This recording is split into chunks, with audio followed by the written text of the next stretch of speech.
Hi guys, thanks for joining. Behind me is a 2025 Subaru Forester Sport.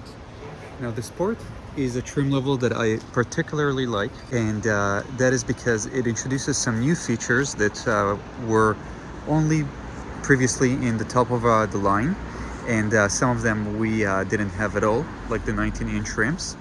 And now that is introduced, and now we have that in our mid-trim level, which is the Sport. And you'll see overall here, as we go over the car, that it's very premium and very much like our top trim levels.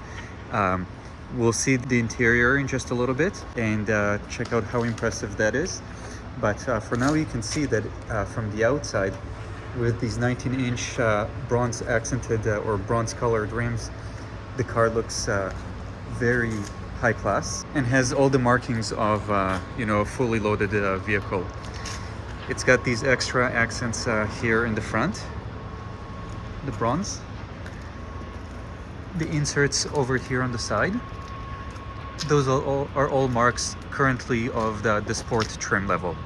Only the Sport gets this colored rim and the inserts on the side.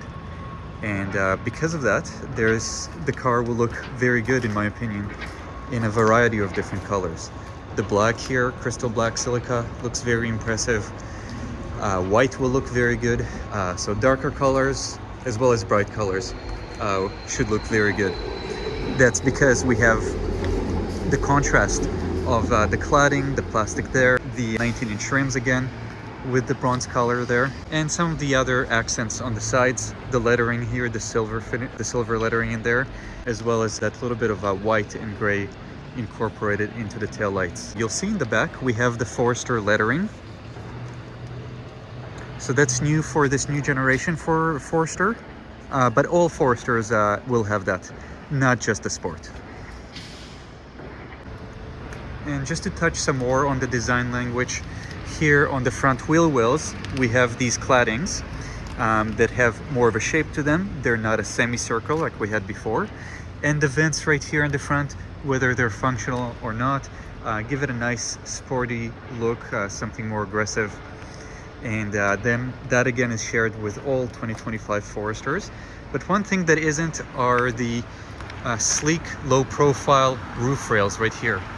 So these roof rails, same thing on the other side.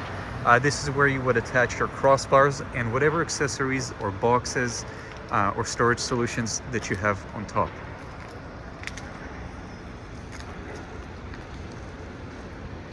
Just to touch again on the front of the car.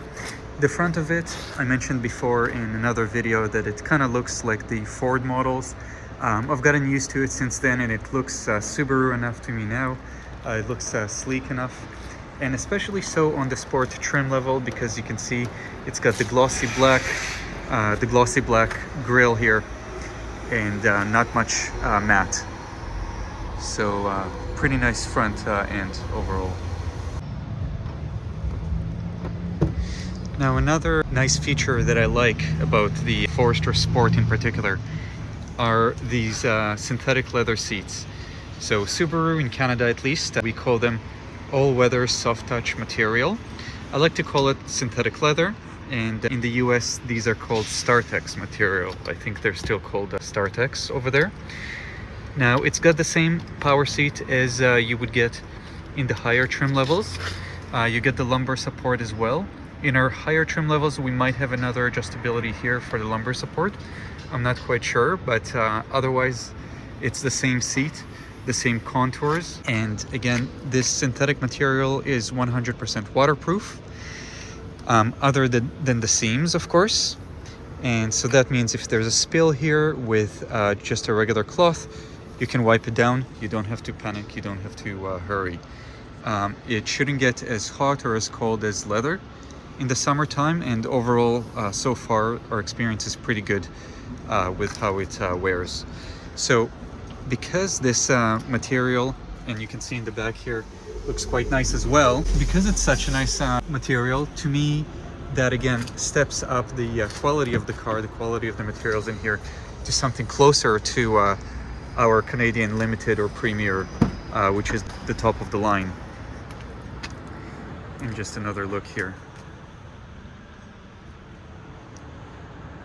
So again, to me, the sport trim level is a winner there. And even the materials on the side here are pretty nice. There's soft touch material here at the bottom, real cloth material on here, but quite soft. Hard touch materials here, but that's okay in my books. It's a large door and the majority of it is covered pretty well.